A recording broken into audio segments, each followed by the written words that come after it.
Bonsoir à tous et merci d'avoir accepté d'être en notre compagnie. Un sujet très difficile à aborder ce soir, car ce que l'on se dit en plateau ne se dit pas entre amis, ne se dit pas forcément en plateau. Et ce soir, ce thème sera débattu sans faux semblant, sans tabou, avec nos invités. Nos invités que vous connaissez en partie. Et nous avons comme chaque mardi, un parmi nous qui est là pour aussi dire les choses, car les dirigeants afro-descendants sont-ils réellement des mal-aimés? Alors c'est vrai que les choses doivent être dites, madame, messieurs, ce soir, et tous les Guadeloupéens qui vous regardent comptent sur vous pour que ça soit un débat très riche. Alors, je débuterai de ce côté du plateau avec Samuel, que vous connaissez bien, Samuel Damo. Est-ce qu'il faut encore le présenter? On va juste dire Samuel Damo, chef d'entreprise. Nous avons à ses côtés notre avocate du mardi soir, Evita Chevry. Et puis Raphaël Spéronel, notre psychologue aussi du mardi soir. De l'autre côté, nous avons Marvin Martol, que je prendrai le temps de présenter. Il est kinésithérapeute, il est aussi gouverneur Antilles-Guyane du Lions Club. Merci d'être avec nous. Et puis nous avons Harry Ancelade, Harry le favori, on va dire ça, qui est chef d'entreprise du BTP. Donc, nous posons déjà une pierre, puisque sur ce plateau, nous débattons de sujets sérieux, mais tout en mettant une bonne ambiance. Et c'est ce qui fait aussi le succès de cette émission. Merci d'être là. Et merci aussi à vous à la maison de nous suivre régulièrement. Et je pense que cette émission fait son chemin, puisque de plus en plus vous en parlez. N'hésitez pas, s'il y a des sujets qui vous intéressent, si vous voulez que je puisse aborder sans je vais dire tabou, certains sujets, ben, n'hésitez pas, vous pouvez me les faire parvenir à mon adresse mail, yvlisboissé canal10@hotmail.fr. Voilà, alors, les dirigeants afro-descendants sont-ils réellement des mal-aimés? Alors, on va faire un petit tour de plateau, comme d'habitude, pour donner un petit peu les définitions des mots-clés, notamment dirigeant. C'est quoi un dirigeant? Avec Samuel. Un dirigeant, bonsoir. Bonsoir. Bonsoir à toutes les téléspectatrices et téléspectateurs. Pour moi, un dirigeant, c'est quelqu'un c'est un responsable. C'est lui qui tient la barre, comme dans un bateau, c'est lui qui tient, j'ai envie de dire, le gouvernail. Pour moi, c'est la définition que je fais rapidement d'un dirigeant. D'accord. Evita? J'associe le mot dirigeant avec le mot pouvoir. Donc c'est celui qui a le pouvoir. Pouvoir de faire des choses et pouvoir sur les gens aussi. C'est ça un dirigeant. Nous arrivons du côté de Raphaël d'ici quelques instants, puisque c'est lui qui sera en fin de définition. Harry, pour vous, c'est quoi un dirigeant? Je dirais que ce soir, j'ai l'impression qu'on va être obligé d'élargir, parce que je me pose la question si on se pose, est-ce que le dirigeant afro-guadeloupéen est réellement mal aimé? Mais j'ai le sentiment qu'on parle là de l'élite afro-guadeloupéenne. À mon avis, parce que dirigeant, je vais plus loin, parce que ce débat d'être mal aimé n'est pas uniquement une question de pouvoir, de dirigeant seulement, c'est une question d'élite. Le débat en Guadeloupe, c'est comment acceptons-nous nos élites? Donc, la définition du dirigeant? Oui, le dirigeant, il a été bien défini par Evita et Samuel. Mais je pense qu'on est encore plus loin, parce que je pense qu'on parlera, de mon avis, de l'élite. Mais est-ce que c'est l'élite? Justement, on aura le définir. Mais je pense que c'est un élément qui va être... Oui, c'est intéressant. Marvin, pour vous? Non, moi, j'abonde un peu dans tout ce qui a été dit. Je pense que le dirigeant, c'est aussi celui qui a le pouvoir et peut-être la chance aussi de représenter le groupe et qui dirige le groupe. Voilà. Donc, le groupe, s'il est seul, On a effectivement des professions où on dirige, mais on ne dirige pas seul. Il faut quand même avoir un certain nombre de personnes avec soi pour pouvoir diriger et exercer son pouvoir. Pour revenir à ce qui est Vita disait. Merci. Raphaël. Oui. Alors, oui, manifestement, il y a une relation avec le pouvoir. Hein. C'est clair que le dirigeant, c'est quelqu'un qui manie ou qui gère quelque chose qui est de l'ordre du pouvoir. Il y a aussi quelque chose qui renvoie à la responsabilité, bien sûr, puisqu'on ne peut pas le détacher l'un de l'autre, et quelque chose qui renvoie à l'autorité. Donc, en fait, moi, je vais séparer le dirigeant en deux concepts.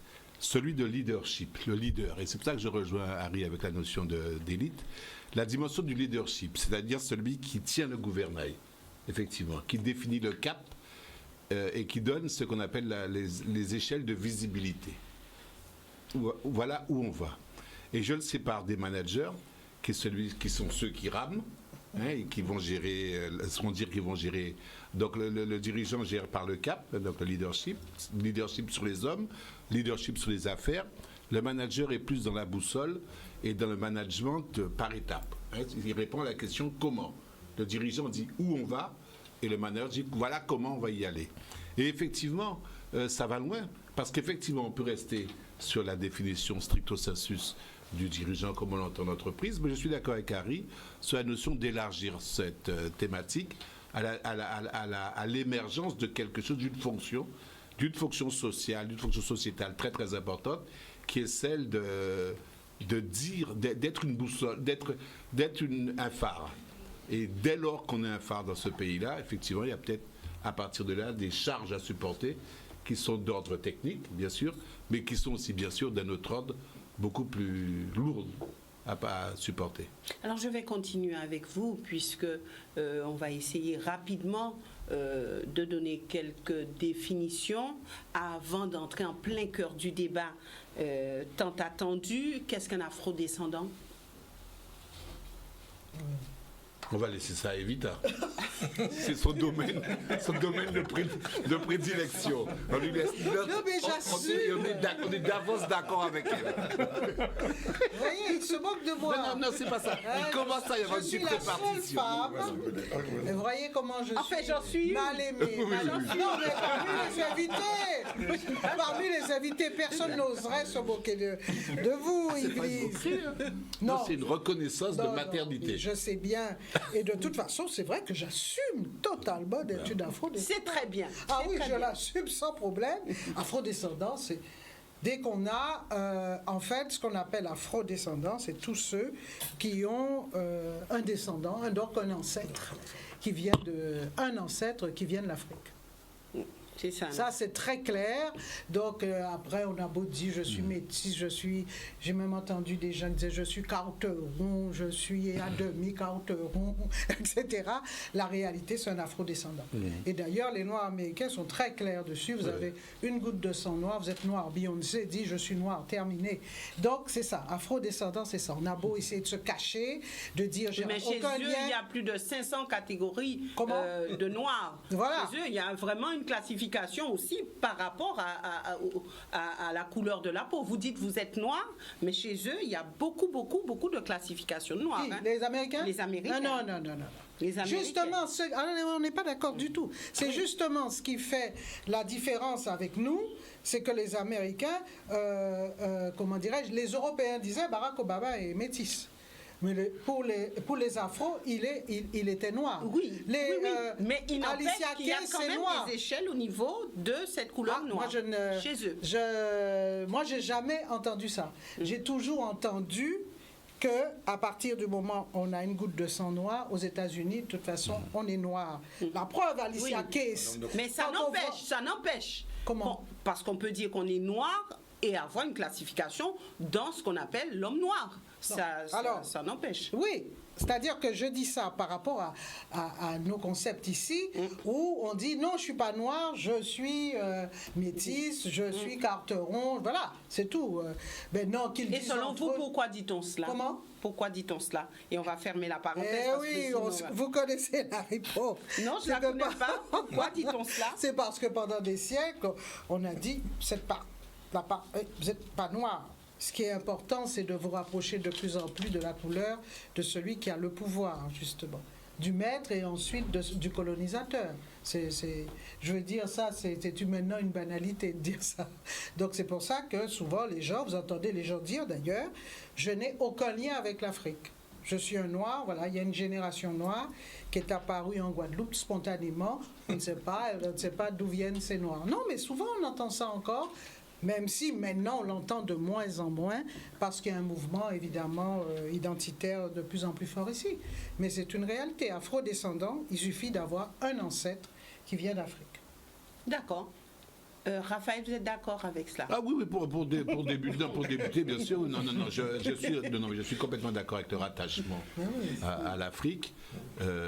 Mais c'est effectivement, comme le débat le montrait, c'est vraiment le sujet d'une approche multidimensionnelle. Il y a le rattachement à la couleur, mais ça ne suffit pas. Oui. Maintenant, Mal-Aimé. Ah bah ça c'est moi là.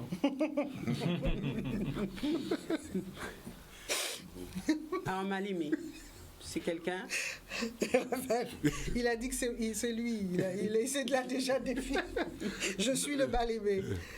Le Mal-Aimé, c'est celui qui n'est pas aimé comme il devrait l'être. Comme il devrait l'être. Pour moi. Oui, ça c'est important. D'accord. Oui. Toujours d'accord? Oui, tout à fait. Mais là, ce soir, c'est l'amour total avec elle. Je sais pas ce qui me prend, là. Faut que je fasse gaffe. Non, mais est-ce que quelque part, il ne faudrait pas aussi rajouter une notion de subjectivité? Parce que très souvent aussi, on peut avoir le sentiment d'être mal aimé. Et finalement, c'est un sentiment qui est purement subjectif. Je pense que peut-être qu'il faudrait rajouter mal aimé, peut-être aussi selon X, Y ou moi. On prend. Je pense. Ok. Bon, nous avons donné quelques définitions. Je reviendrai sur quelques citations d'auteurs tout au long du débat pour essayer de mettre une touche de personnes comme Martin Luther King qui ont parlé de ça, Sankara, etc. Donc j'y reviendrai tout à l'heure. Alors, rentrons de plein pied dans ce débat. On parle de dirigeants afro-descendants.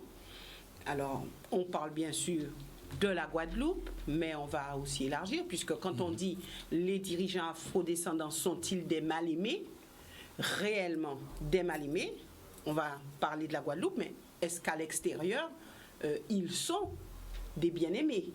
Comment ça se passe concrètement, qu'on puisse voir, puisque tout comme moi, vous savez qu'on dit souvent que le dirigeant afro-descendant est mieux considéré à l'extérieur que chez lui.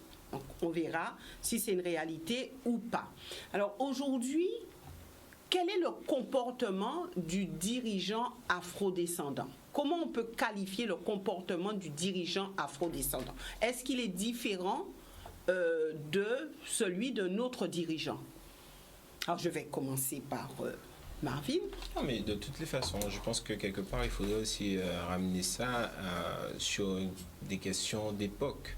Je pense que quand Harry a débuté, quand il a entrepris, je pense que c'est pas nécessairement, on ne retrouve pas les mêmes conditions il y a peut-être 30 ou 40 ans qu'aujourd'hui, même si effectivement Evita parlait du mouvement identitaire qui revient, qui est très fort, on a envie effectivement de consommer local ou d'acheter en tout cas chez un de nos semblables. Mais je pense qu'il y a les époques qui sont différentes et chacun aujourd'hui a son expérience. Aujourd'hui, on a de plus en plus de jeunes qui ont eu une formation internationale. Et d'ailleurs, moi je pense que c'est aussi là-dessus qu'on doit aussi se pencher parce que trop souvent, on dit à nos jeunes qui partent, qui sont formés, qui partent se former, qui ont une expérience à l'international, qui travaillent très souvent dans des entreprises internationales aussi. Et on retrouve encore des dirigeants locaux qui leur disent: pour l'instant, restez encore là-bas, formez-vous, prenez de l'expérience et revenez plus fort en Guadeloupe. Donc je pense que ça aussi, on a un problème là-dessus. Je pense qu'on a un problème. Je pense qu'à un moment donné, j'estime que si on travaille à l'international, on peut, et qu'on est en plus, on a le désir et le souhait de venir travailler chez soi, je pense qu'on ne doit même pas se poser la question de si on pourra ou on ne pourra pas. Alors, il faut qu'on lève aussi certains obstacles dans nos têtes. Ça, c'est important. Et des deux côtés. D'accord. Donc, selon l'époque, les dirigeants Bien sûr, parce ont un comportement qui diffère. Je prends par exemple la définition que Raphaël nous a faite. Aujourd'hui, ce sont des définitions qu'on retrouve dans les écoles de commerce, avec des mots effectivement bien savants, hein, bien nouveaux. Le leadership, le management, la définition du type de manager que vous êtes. Si vous êtes un manager qui fonctionne avec le cœur, si vous êtes un management qui fonctionne sur une partie finalement très objectif, avec des directives. Voilà, donc aujourd'hui, il y a beaucoup de formations qui sont faites là-dessus. Donc je pense que tout à l'heure, je vais peut-être envoyer une petite touche sur ce qu'Evita disait. Le dirigeant, c'est celui qui a le pouvoir. Peut-être qu'aujourd'hui, on apprend justement à ces mêmes dirigeants dans les différentes écoles que le pouvoir, peut-être que c'est aussi les salariés qui l'ont et que c'est important de ramener un petit peu le groupe, de pouvoir gérer ce groupe-là. Alors parce que la notion de pouvoir, elle est très relative aussi. Hein. On va aborder la question aussi de management, puisque on était au management taylorien et on est arrivé au management moderne qui n'est plus le même. Alors, ça a traversé les époques et je pense que dans les propos, on va bien voir, bien identifier ce qui a peut-être changé et voir est-ce que le comportement du dirigeant guadeloupéen, je vais dire afro-descendant, est-ce que son comportement, c'est un comportement en dehors de tout, un comportement à la carte, je vais dire, ou est-ce que c'est quelqu'un qui, de par sa formation, qui, de par tout ce qu'il a appris, dirige comme n'importe quel autre dirige? Ou est-ce que effectivement, il a une spécificité, il est différent. Il dirige, mais différemment. Alors, j'irai vers Harry, qui, lui, dirige encore. Il a dirigé, il dirige encore, pour voir un petit peu comment il aborde cette question du dirigeant afrodescendant, du dirigeant guadeloupéen. C'est vrai que c'est... rien n'est tout blanc, tout noir, tout. C'est complexe, hein, parce qu'en réalité, tout à l'heure, on est en train de parler de la formation du dirigeant. Parce que quand on parle de management, on parle de formation. Oui. Or, je suis convaincu que le débat qui a existé pendant longtemps entre le dirigeant guadeloupéen, c'est pour ça que je dirais l'élite guadeloupéenne, et la population guadeloupéenne, le courant du modèle guadeloupéen, n'est pas un problème de formation. C'est pas une question de compétence, c'est pas une question managériale. C'est un problème de malaise dans une communauté lié à des peurs, des inquiétudes. C'est très compliqué. Parce que moi, après tant d'années à vivre dans ce contexte, parce que moi, il y a des gens je disais à l'autre fois, mais il y a plein de gens qui ne me connaissent pas du tout. J'ai un copain architecte qui n'arrête pas de dire ça. Chaque fois, il me dit, c'est marrant. Il me dit, mais tu sais, Harry, il y a un truc qui est marrant. Je connais plein de gens. On parle de toi, ils ne t'aiment pas. Et je constate qu'ils ne te connaissent pas. Ils ne savent pas qui tu es, ils ne savent rien.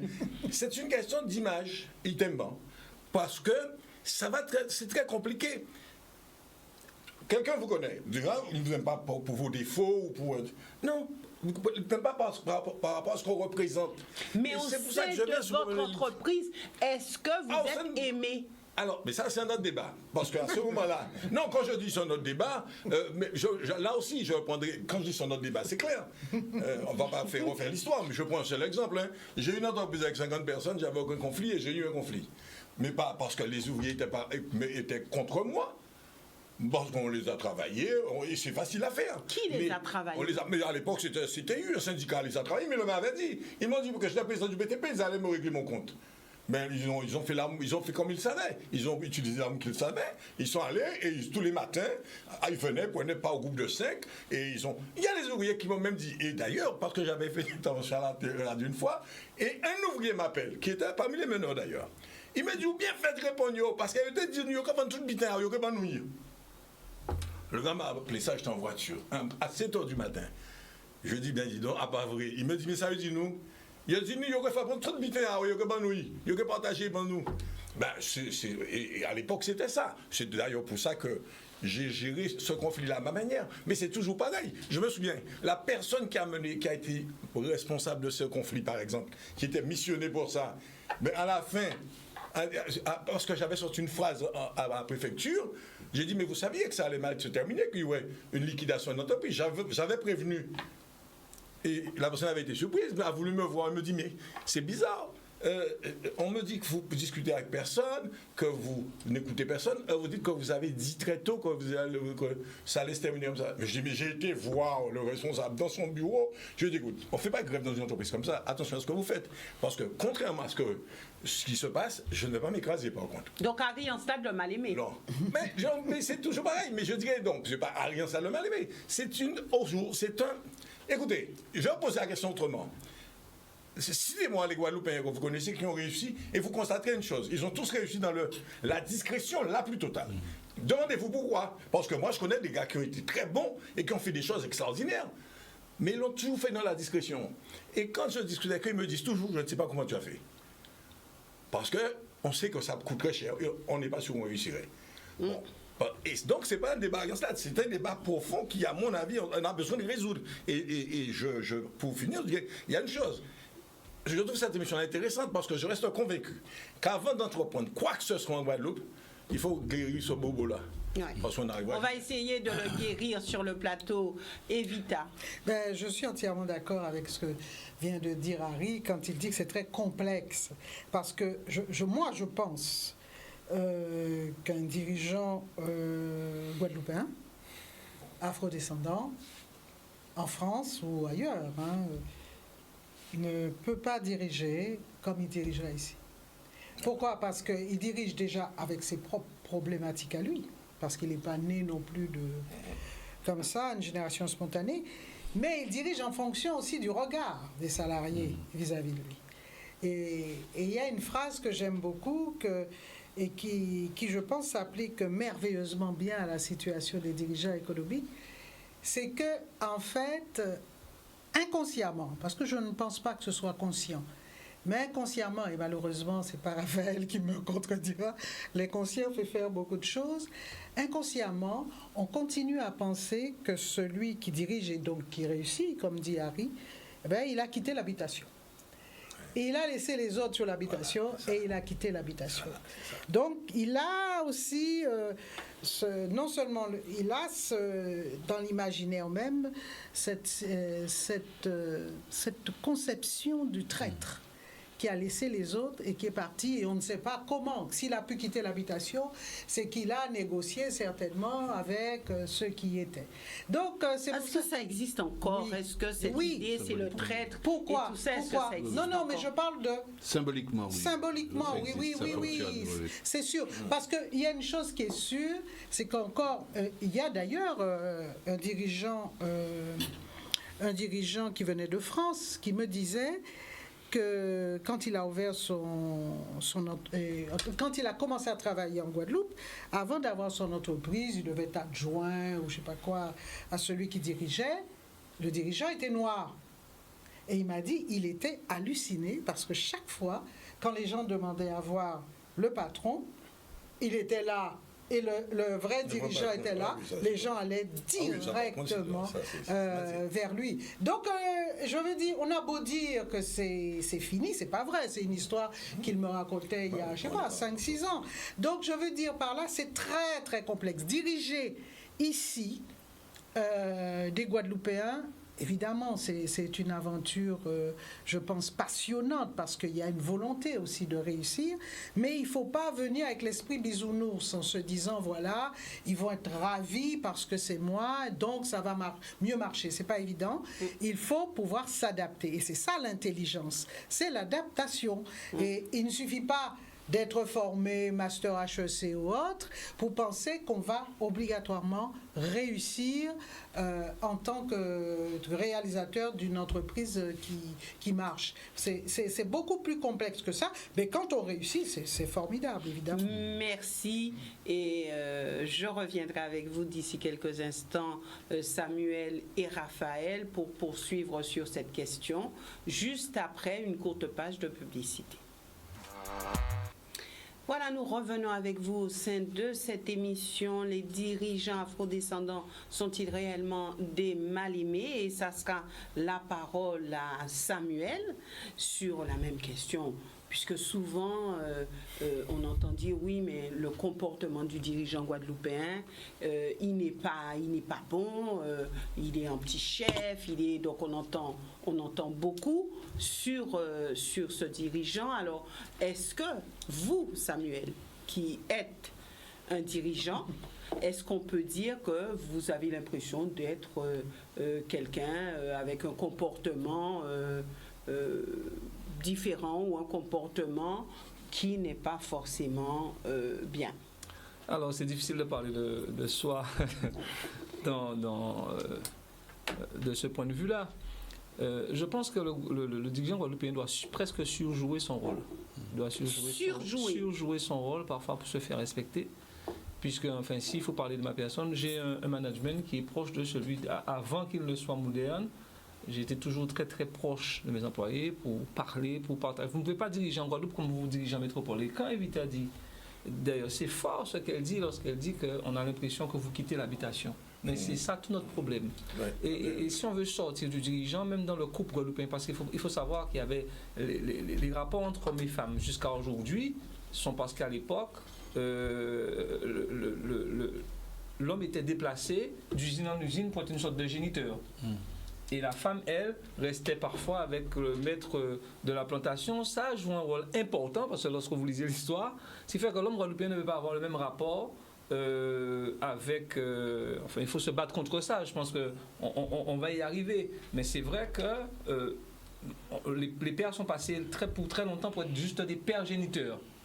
Voilà, mais ça vient de cette époque-là. Donc, quand il t'a dit que vous sortez de l'habitation, quand vous êtes né dans un quartier et qu'on vous connaît et qu'on vous voit gravir des échelons, c'est jamais facile. Donc, vous ne pouvez pas diriger de la même manière. Vous êtes presque obligé de vous excuser et d'expliquer pourquoi vous en êtes arrivé là. Ce qu'on ne demande pas à notre dirigeant qui va arriver, qui automatiquement sera lui admis. Lui, il est considéré comme étant le dirigeant, et vous l'avez dit, lorsque vous entrez quelque part, s'il y a un afrodescendant. Et lorsqu'on parle de terme afrodescendant, je pense que si on évoque ce terme-là, si on convoque un sujet comme ça sur le plateau, ce n'est pas pour se mettre en marge. Il faut que les gens prennent l'habitude d'entendre ça, comme lorsqu'on parle, je pense que la Shoah, c'est quelque chose qui dépasse les Juifs. L'apartheid, ça a dépassé Nelson Mandela. Le terme afrodescendant doit nous dépasser. C'est-à-dire qu'on doit comprendre que lorsqu'on convoque ça, c'est pour que jamais ces choses-là n'arrivent encore. C'est vrai que ce n'est pas le cas aujourd'hui par rapport à ce qu'on voit. L'actualité montre que jusqu'à maintenant, il y a vraiment des problèmes. Dès que vous avez un peu plus de mélanine dans le sang, ça cause un problème. Mais justement, les gens doivent prendre l'habitude d'entendre ça pour se dire que lorsqu'on convoque ça, nous, on est justement dans la démarche de dire, si on parle d'afrodescendants, ce n'est pas pour être clanique. C'est pas pour faire une fraction avec la société, pour diviser la société, c'est au contraire pour dire que toutes les communautés se valent. Alors maintenant on ne parle pas de race, mais c'est ça, la question c'est de dire aujourd'hui, il faut que tous se reconnaissent. Parce que pour pouvoir régler ce problème-là, il faut crever l'abcès. Et c'est pas en disant non, on est tous de la même, gens qui sont de la même, moi, tout le monde a fait ça, c'est vraiment, on vous endort avec ça. Mais il faut dire les choses parce que le dirigeant, et Harry l'a dit, le dirigeant afrodescendant, forcément, il y a une connotation. Quand vous arrivez, vous allez ramer 10 fois plus parce qu'il y a l'administration. Alors vous avez comme ennemi l'administration, vous avez comme ennemi pas forcément vos employés, mais ceux qui vont passer par vos employés. Parce que parfois vous ne comprenez pas, vous avez un employé qui arrive, il impacte dans votre entreprise, il a 1 an, 6 mois avec vous, 2 ans, et après vous le voyez changer. Mais rien n'a changé dans votre comportement. Si vous êtes un despote dès le départ, mais si vous êtes quelqu'un, vous êtes dans le partage des responsabilités, le partage du management, c'est-à-dire vous donnez aux gens des tâches, et une fois qu'ils remplissent ces tâches-là, eh bien vous ne venez pas surjouer votre rôle, vous n'êtes pas censé avoir de problème. Mais pourtant, certains disent que le management taylorien faisait plus recette que le management moderne. Pourquoi? Parce que le management taylorien, tu fermes ta bouche, tu fais, tu exécutes, point. Le management moderne voudrait que les salariés soient associés, que tout un chacun puisse communiquer, etc. Donc, c'est vrai que certains disent que ce management-là pour l'afrodescendant était peut-être meilleur parce qu'il disait et on exécutait. Alors, l'afrodescendant n'a jamais été comme ça, je crois. Il n'a jamais, comme je vous dis, dès le départ, il doit s'excuser d'être déjà à la tête d'une entreprise. Donc, il ne peut pas... il doit s'excuser d'abord d'être afrodescendant, c'est ça? Il doit, oui, d'être afrodescendant, d'être arrivé là. Le fait d'avoir le fameux discours de Lynch. Séparez-les, mettez-les, dites-leur que le plus grand doit être différent du plus petit, celui de la plantation ne doit pas être pareil que celui qui est dans la maison. Et par contre, pendant 150 ans, ça va fonctionner. C'est le fameux discours de Lynch qu'on a encore dans la tête. Alors peut-être de manière inconsciente. Et c'est là que je rejoins Evita. Je ne suis pas toujours là pour convoquer l'histoire. Mais il faut bien constater, force est de constater qu'il y a un vrai problème avec nous lorsque nous dirigeons... si vous dirigez un groupe de carnaval, Mme Bossé, un groupe de carnaval, il n'y a pas de problème, vous aurez forcément... moi j'ai un ami ou jamais qui dirige film, il faut voir comment il fait ça, tout le monde est content, voilà. Parce qu'on vous a admis là, c'est autre chose. Mais lorsque vous venez, quand vous avez une société, et que les gens... Parce que les gens vous regardent à la loupe, tout ce que vous faites va être regardé à la loupe, alors que si c'est celui qui arrive, on ne va pas se poser de questions. Et moi, je prends un exemple un exemple que je connais bien, entre les dirigeants, les restaurateurs afrodescendants et ceux qui ne sont pas afrodescendants, et voir comment le personnel réagit. Ce serait riche. On pourrait faire, les sociologues ont du boulot sur ça. Et il faut aller voir comment ça se passe à certains endroits par rapport au fait que nous avons un autre regard, parce que c'est toujours le cousin de quelqu'un qu'on connaît, on vous appelle, voilà, est-ce que tu peux me prendre mon cousin, mon fils, mon neveu, vous le faites. Mais parfois, vous découvrez des choses qui sont ahurissantes.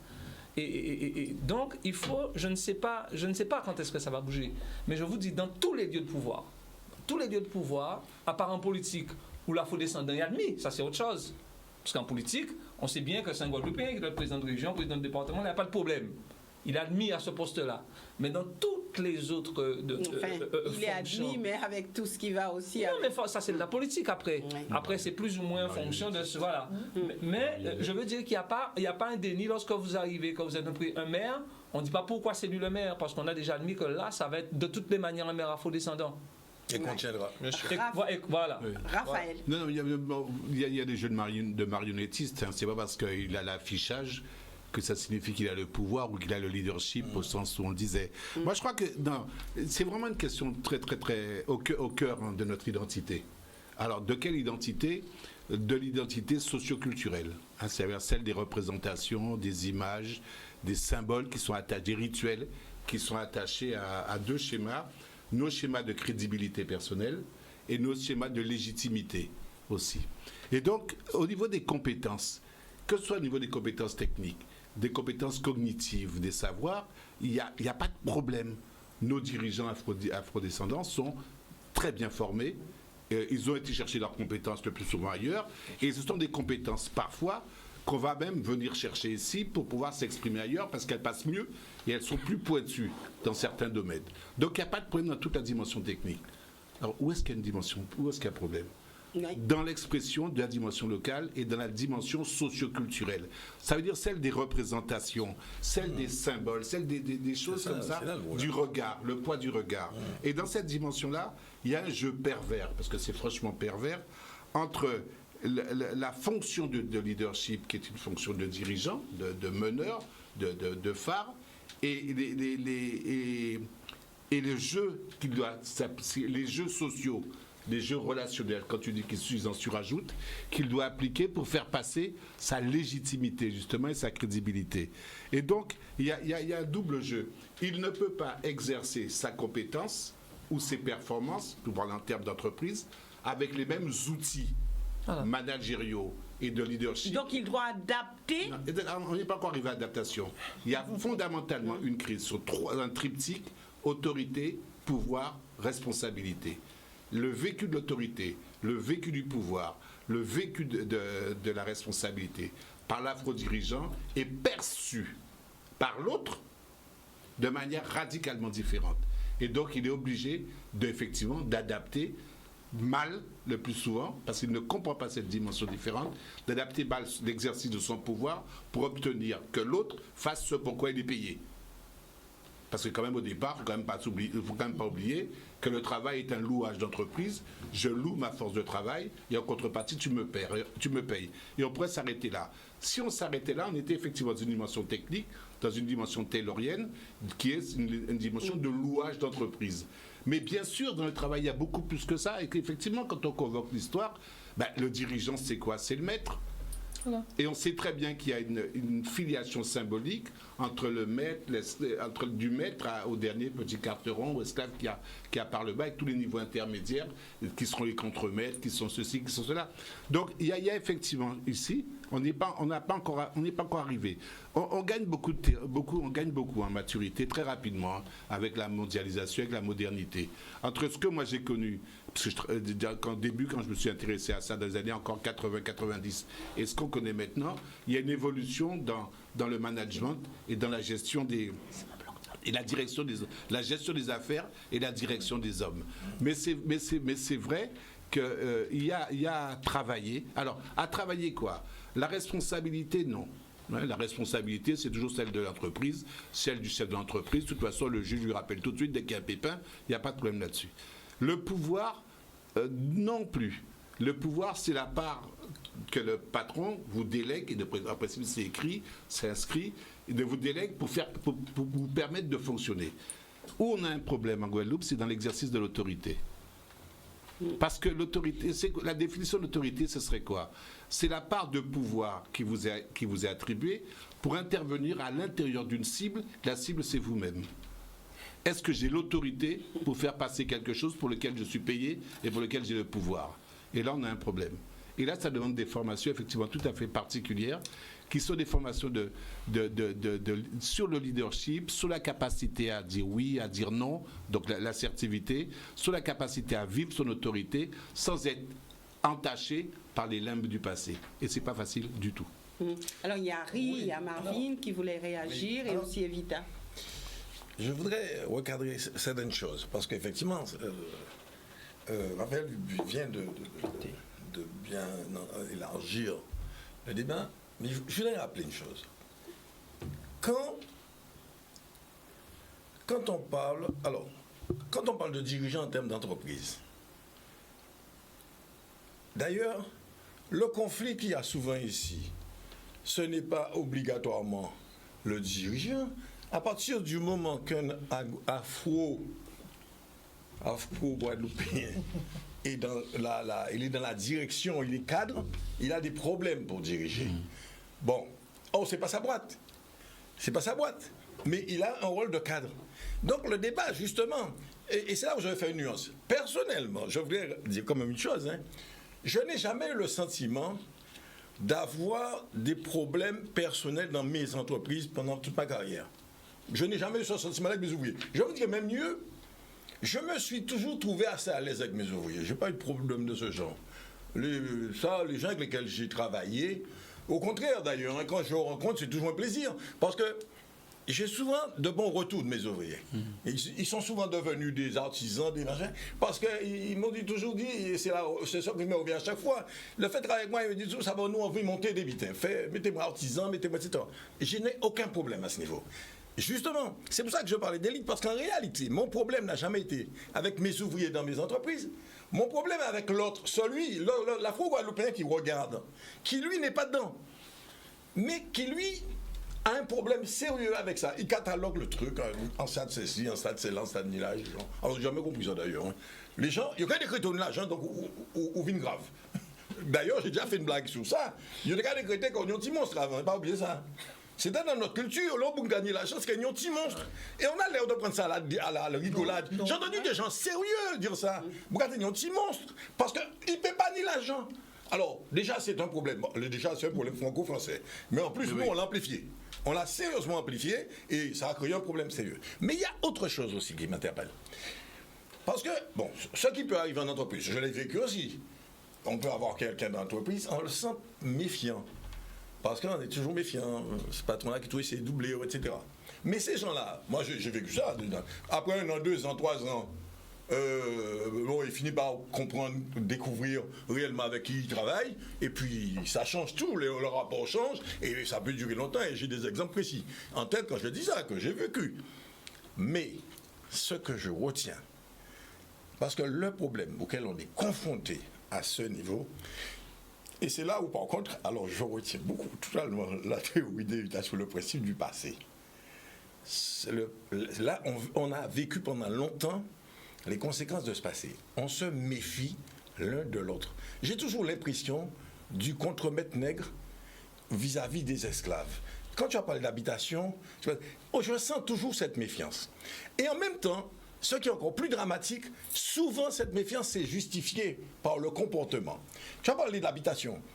Tout le monde a eu tort. Parce qu'on a vu quelle est la première démarche d'un Afro-Guadeloupéen quand il se relève, quand il monte. C'est de montrer qu'il n'est pas comme les autres. Ben oui, bien sûr. Et ça crée une rupture dans notre peuple. Parce qu'il rejette les autres. Il a un comportement, il faut qu'il montre. Et pour montrer qu'il est au-dessus, il faut qu'il méprise. Il faut qu'il prenne de la... Il faut qu'il dise... Et ça crée une rupture, et une vraie rupture profonde dans notre population. Parce qu'il n'y a pas ce sentiment d'appartenir.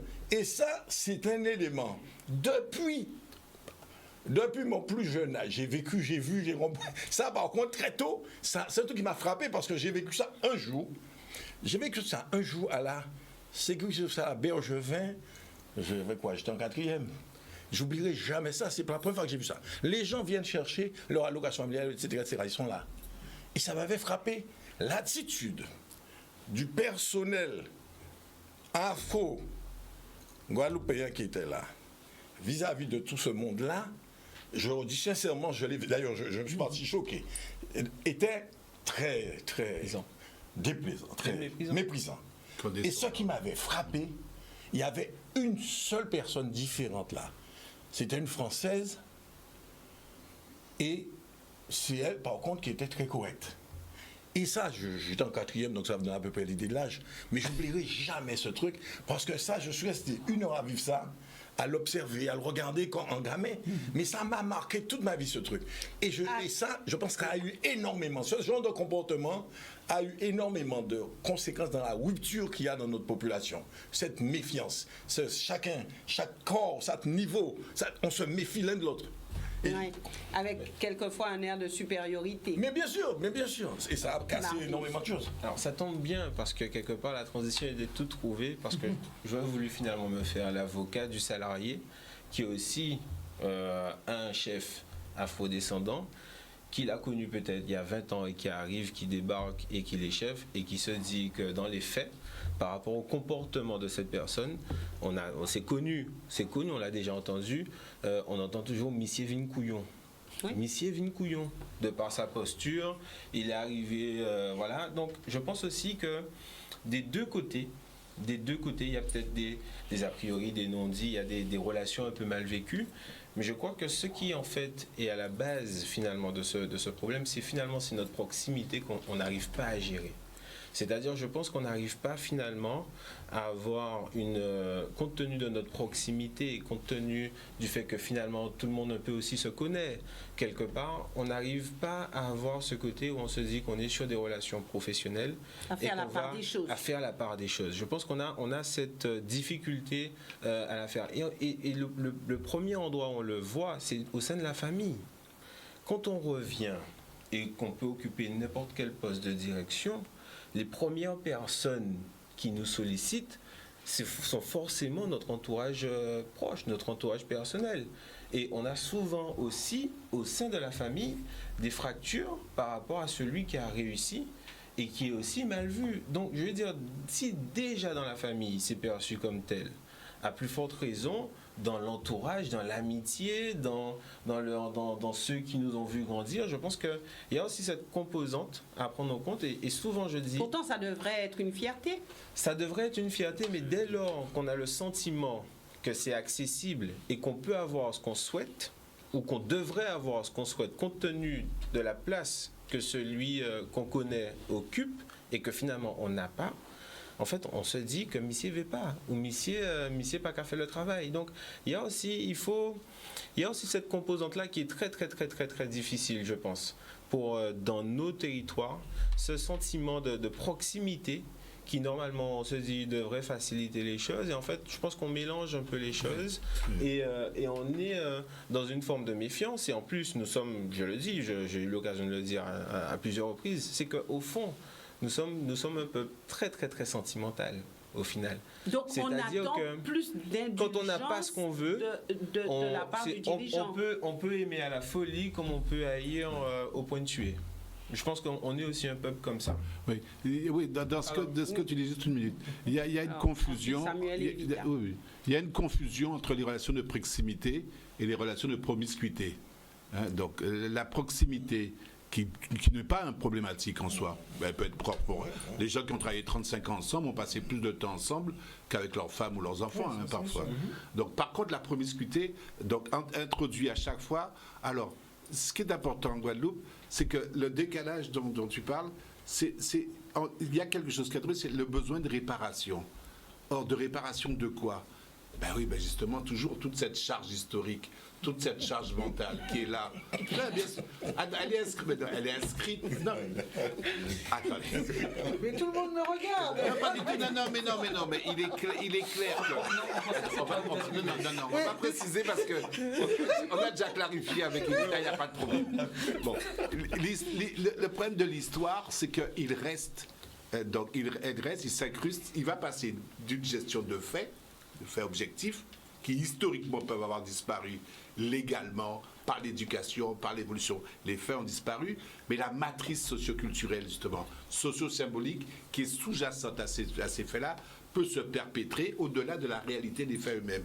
On va passer d'une situation où la réalité est disqualifiée, c'est plus ça, mais où la vérité des personnes transfère encore ces situations dans une actualité chaque fois que les choses symboliquement seront évoquées. Dans la relation de pouvoir, qu'est-ce qui se passe? C'est un chef, ok. Mais c'est quoi l'archétype du chef chez nous? Et à quoi je vais réagir quand arrive à me parler? S'il me parle bien, s'il me caresse dans le sens du poil, il n'y a pas de problème. C'est un bon chef et il est bien. Mais s'il me mal parle pour prendre la formule consacrée, ce que ça va convoquer, pour prendre ton terme, chez moi, ce sont des choses sur lesquelles il va falloir que j'apprenne à travailler. Tout le monde ne le fait pas. Parce que je n'ai pas de recul par rapport à ça, parce que l'affect est nu. Et parce il n'a pas été socialisé. C'est un Guadeloupéen comme moi, il ne peut pas me parler de cette manière-là. Il n'a pas le droit. Il n'a pas le droit. Il n'a pas le droit. Et en plus, ça montre bien qu'il y a une fonction là de réparation, d'une part, de blessures symboliques, de blessures réelles et de restauration. Il y a deux aspects. Un aspect réparation de blessures, un aspect de restauration de liens qui doit être fait. Et c'est ce, enfin on va voir ça plus tard, mais c'est ce qui n'est pas fait, c'est ce que peut-être malgré tout une génération de patrons à leur corps défendant ont fait. Pouvoir assurer le passage entre des corps fracturés et un corps social, au moins le corps social de l'entreprise, qui n'est pas le même que le corps social de la société. Parce que l'entreprise, c'est des collègues qu'on a, c'est pas des frères, c'est pas des machins. Peut-être que là, un travail a été fait. Samuel et ensuite Evita. Ah non, mais j'aime ce que j'entends, tous les intervenants. Harry a lancé la canne et vraiment, j'aime ce que j'entends. Pourquoi? Parce que c'est toute la problématique justement de notre peuple. C'est-à-dire, c'est vrai que nous, un chef d'entreprise guadeloupéen a besoin de diriger, on est tout le temps dans l'émotion. Et quand il n'y a pas d'amour en général, on se sent mal aimé. Et c'est pour ça que je dis à chaque fois que j'aurais bien aimé qu'on parle plus d'intelligence collective que d'amour, parce qu'à chaque fois qu'on évite l'amour quelque part, c'est vraiment les bas instincts que ça doit traverser. On vous demande tout le temps d'être différent, parce que lorsqu'on ne vous connaît pas finalement, vous avez vu dans une entreprise, vous venez d'ailleurs, les gens savent bien que c'est un rapport au travail, ça va être purement professionnel. Il va acheter on va vous payer parce qu'on achète une compétence et puis ça s'arrête là. Mais quand vous avez connu quelqu'un qui soit dans son quartier, soit dans la ville que vous connaissez, qui devient votre patron et qui demain vous donne un ordre, c'est déjà mal perçu forcément. Et c'est complexe parce que ce que Marvin dit aussi, c'est vrai. Il y a aussi à se remettre en cause pour ceux qui dirigent, parce que tous les jours, je le vois, il y a ce fameux contrat social, cette fameuse rupture sociale qui a fait que, il ne faut pas oublier que ça ne date pas si longtemps de ça, d'une trentaine, une quarantaine d'années, où lorsque vous étiez bachelier, vous étiez le bachelier du village. C'est-à-dire, c'est comme ça que ça se passait, ça c'est l'histoire. Il fallait, chaque personne dans le quartier vous donnait 10 francs, 5 francs pour aller faire vos études. On a vu ça. Dites-moi si vous n'avez pas vécu ça. C'est comme ça. Parce que le voisin était content parce qu'il y avait un bachelier. Maintenant, tout le monde est bachelier, mais à l'époque, c'était un examen qui se méritait. Mon fils était bachelier, il était Maintenant, bachelier. ça ne Non, se je pense que débite pas. non, ça n'a plus la même valeur. Ça n'a plus la même non, ça n'a plus la même valeur. Je Merci pense pour maintenant, les jeunes qui nous écoutent. non, je pense qu'à maintenant, Ça n'a plus la même fonction sociale. même plus la même fonction sociale ni la même valeur dans la tête des gens. Parce que tout le monde est bachelier. Aujourd'hui, on vous compte qu'une école a eu 90% de réussite, Oui. 95%, donc il y a 5% qui n'ont pas. Maintenant, il faut presque demander pour ne pas avoir le bac. Il faut faire une demande. Voilà. Donc, non, mais c'est la réalité. Donc, si vous voulez, lorsque ces personnes-là partaient faire leurs études, parce que vous partiez faire des études, mais vous voyez qu'à l'époque, vous ne reveniez pas chaque 9 mois ici. C'était une fois tous les 3-4 ans, parfois dans un cursus long de médecine, on pouvait vous voir 2 fois, puisqu'il fallait payer 5 000 francs et quelques un billet à l'époque. Mais le souci, c'est que ces gens-là, lorsqu'ils revenaient, ils n'étaient plus. C'est-à-dire ceux qu'ils avaient laissés sur place ne les reconnaissaient plus. Ça a créé la première distorsion sociale. C'est-à-dire que la personne venait, vous avez l'impression d'être en face de quelqu'un d'autre. Donc la famille restante prenait du recul avec cette personne-là. Parce que quand vous reveniez, cette personne-là prenait de la hauteur. Vous preniez de la hauteur, mais aussi on vous mettait dans une position, on vous faisait croire que vous étiez différent, vous étiez devenu différent parce que vous aviez réussi. Donc qu'est-ce que vous faisiez? Je prends un exemple binaire. S'il y avait, j'ai envie de dire, il y avait 10 personnes dans la famille et qu'il y avait 6 poissons, de toute manière, il y avait un poisson qui vous revenait et le reste pour toute la famille. Et s'il y avait un véhicule, on vous donnait le véhicule pour aller faire votre mois de vacances. Enfin, c'est ça la réalité, parce que souvent on oublie ces choses-là. Donc, quelque part, ceux qui sont partis n'ont pas renvoyé l'ascenseur. Et c'est là que j'interviens. Effectivement, j'aime ce que Marvin a dit. Et ça va emmener forcément le sujet de l'ego. On a un ego surdimensionné. Moi, je vois des amis tout le temps, mais c'est insupportable. Et j'ai un copain qui me dit, ne pas le nommer, je lui fais un clin d'œil, Maurice raconte, qui me disait un Guadeloupéen, lorsqu'il est nommé quelque part, l'après-midi, le soir, son oreiller devient trop petit pour sa tête. Et c'est exactement l'image qu'il faut garder. Parce que parfois, je regarde des gens, je regarde des amis que j'ai de la même promotion, peut-être même parfois plus jeunes. Ça, ce problème-là n'est pas encore réglé. C'est un problème qui, aujourd'hui, il y a une vraie discrimination sociale, il y a un racisme social qui est plus fort que le racisme communautaire, si je peux le dire. Parce qu'on vous fait croire qu'il y a de vraies couches, il y a des gens qui ne se mélangent pas. Vous avez parfois plus de chances d'être à table avec la personne qui viendra de l'extérieur, de vous trouver dans un restaurant, il va échanger avec vous, que certaines personnes en Guadeloupe qui ont une fonction, qui ne vont jamais être avec vous. Et je le vois dans les amis. Et c'est ça qui, je crois, aussi, c'est un mal guadeloupéen. Donc, il y a aussi les dirigeants qui ont la grosse tête. La grosse tête, il faut le dire. Et après, qu'est-ce que les autres disent? Pour qui monde m'y qu'apprend? Quand ils sait comprendre, parce que ce sont des phrases qui veulent dire quelque chose, quand ils sait comprendre, parce qu'ils savent qu'ils vous connaissent, ils vous ont connu, ils vous ont vu progresser. Parfois, personne n'est sorti de l'accuse de Jupiter. Enfin, il n'y a aucun Guadeloupéen qui est l'enfant de Bernard Arnault ici. Donc, on a été tous quelque part à la même enseigne, mais vous voyez des gens qui font comme si ils avaient presque des aristocrates dans leur famille. Donc, ils regardent les gens avec dédain, et c'est vrai que ça met mal à l'aise. C'est ça que parfois les jeunes nous... Ça existe. Voilà, mais et c'est ça que parfois les jeunes nous reprochent. Parce que parfois les jeunes m'arrêtent dans la rue, machin, tel machin. Et c'est important d'entendre ça, c'est important de les entendre. Parce qu'on n'a pas du temps à leur consacrer, on ne les regarde pas de la même manière, on a une mine un peu agacée parce qu'on a, vous voyez, on est fort de ce qu'on est, on a une mine un peu agacée. Et tout ça, l'un doit faire vers l'autre. C'est ça que voilà. Alors, il doit y avoir une démarche. Cet aspect, voilà. Oui, la grosse tête, voilà. Mais il y a aussi l'autre aspect, le dirigeant qui est très proche, qui est avec tout le monde, c'est Mounamoun. Celui-là aussi n'est pas considéré forcément dans sa fonction parce que justement cette proximité fait qu'on ne le respecte pas forcément comme on respecterait quelqu'un de par sa fonction. On peut être comme ça sans perdre son autorité. Je pense que l'autorité... Il y a un piège, non, mais là soyons clairs, il y a un piège cognitif et il y a un piège socioculturel. La première question qui est posée à quelqu'un en Guadeloupe, c'est ce problème de reconnaissance par les pairs. Mais je suis désolé, on n'est pas tous sortis du même trou, cette façon de parler. Moi, je suis arrivé en Guadeloupe à 30 ans. La première question qui a tarabusqué tout le monde, c'est d'où viens-tu, qui es-tu? Quel était le point d'ancrage sur lequel on pouvait te tenir? Et je ne l'avais pas. Donc, à partir de là, la question va être loin. C'est presque la question, indépendamment de ta crédibilité, puisque ta crédibilité, c'est pas le local qui te la donne. Mais ça va être la question de ta formation, ton recrutement, ton truc comme ça. Un patron ne recrute pas quelqu'un qui sait, ou il ne présuppose pas qu'il y a une compétence. Ça va être plus grave. C'est la question qui va être posée. Donc, ce n'est pas celle de la crédibilité, c'est celle de la légitimité. Et c'est la question qu'on pose toujours au cœur de la relation guadeloupéenne, de l'identité guadeloupéenne. Es-tu légitime? Parce que le procès historico-culturel, historico-social, porte sur le nom du père. Et donc sur celle de la légitimité. Et quelque part ici, on a toujours, et le patron aussi, a toujours l'impression d'être illégitime dans sa fonction. Comme si lui-même entérinait le schéma d'usurpation dans lequel l'autrui le menait. Moi, je voudrais... Oui. Vas-y. Non, mais... tu as fini? Oui, je voudrais répondre à ce qu'a dit Samuel. Je reconnais que c'est une réalité qui existe, mais je ne voudrais pas qu'on oublie quand même, quand Samuel dit « ils n'ont pas renvoyé l'ascenseur », ceux qui ont réussi, je voudrais rappeler quand même que si certains, effectivement, n'ont pas renvoyé l'ascenseur, beaucoup l'ont fait.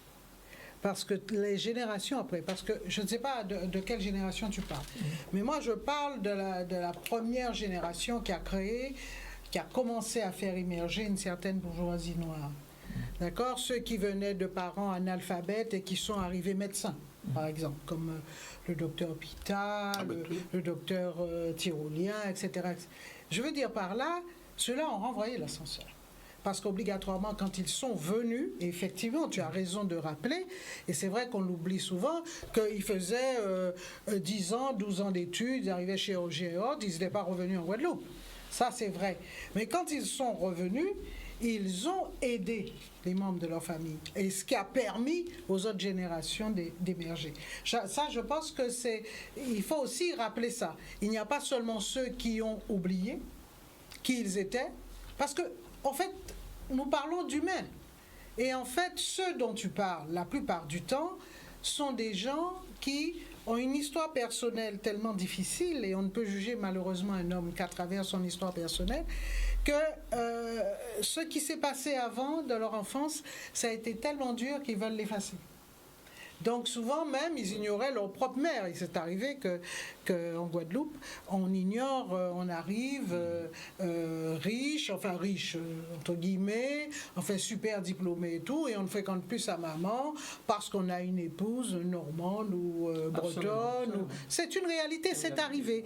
Et ça, je ne peux pas le nier. Mais parce qu'ils avaient une histoire personnelle tellement difficile qu'ils ont préféré effacer. Je reconnais qu'à ce moment-là, comment dirais-je, ils ont... Des dégâts, tu vois. Voilà, ça fait des dégâts. Ça a fait d'énormes dégâts. Mais il y a aussi ceux-là, et il faut d'ailleurs le rappeler, il y a ceux qui ont vraiment œuvré pour que les générations à venir puissent travailler. Alors, moi je dis que c'est excessivement difficile, excessivement complexe de pouvoir définir le comportement du dirigeant parce que c'est d'abord très individuel et il y a ceux aussi qui ne jouent pas le jeu, parce qu'on parle de ceux, effectivement tout à l'heure je disais, il y a aussi le regard des salariés qui le nourrit, qui comment dirais-je, qui peut le marquer même au fer, parce que il ne sait pas toujours très bien comment justement arriver à atteindre celui qui est en face.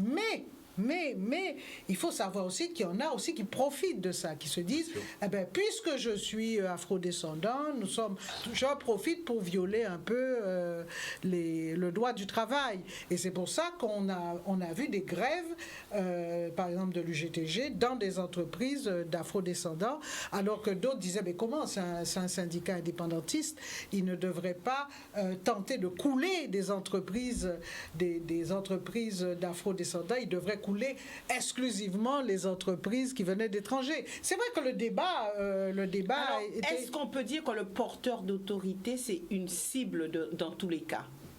Obligatoirement. Obligatoirement. Non. Oui. Obligatoirement. Oh, Qu'il soit afro-descendant Oui, ou oui. pas. Alors, Ah non.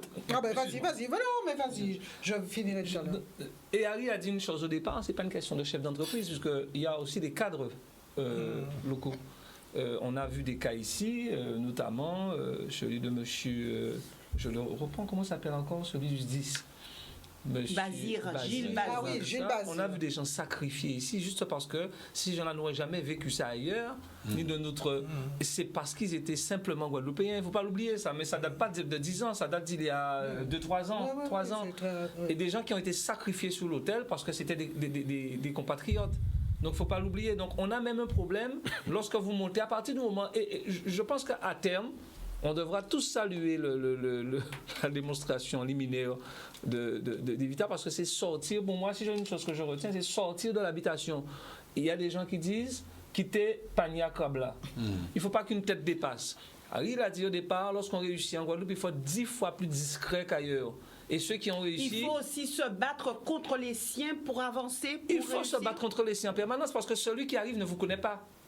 Celui qui arrive, il pose des questions. On l'a vu dans les banques et tout ça. Vous avez un projet, mais c'est toujours un compatriote qui va dire au directeur général, mais vous savez, lui, non, il va vous. On vit ça tous les jours. Si je prends des cas précis, vous serez étonnés. Mais on vit ça encore en Guadeloupe, où les Guadeloupéens, quand ils sont en poste, des cadres supérieurs, font tout pour pas que des Guadeloupéens arrivent à faire quelque chose parce qu'ils vont cafeter, j'ai envie de dire, pour leurs supérieurs hiérarchiques, pour dire, ah non, pas un tel, ça existe.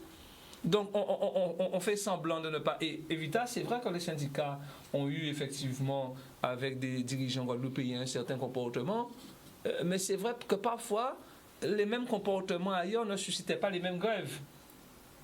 Et donc, il y a énormément de questions à se poser. C'est là toute la complexité de l'affaire. Donc, peut-être que c'est peut-être pas. Je dis que c'est assez général en tous les cas, pour tenir compte que nous, ici, on n'aime pas se faire diriger par forcément un compatriote, par un compatriote, et que c'est d'autant plus difficultueux, puisque sous l'Union Bitin, ça danse ça. À d'un temps moins qu'au point I. Et c'est ça. C'est-à-dire, voilà, c'est comme si il y avait une part là, et le fait que ce soit toi au point à d'un temps moins. Par contre, celui qui arrive, il n'y a rien à voir avec toi, donc il peut faire ce qu'il veut. Donc c'est un peu l'image. Mais dans les écoles, Harry, Marvin, et puis Evita. D'accord, ok. Juste avant la pause, rapidement. D'accord. Puisque. Non, mais c'est vrai que je vais insister là-dessus, hein, parce que j'ai moins. Pour moi, dans l'entreprise, au sein même de l'entreprise, dans le rapport à l'intérieur de l'entreprise, d'après moi, par rapport à tout ce que j'ai vu,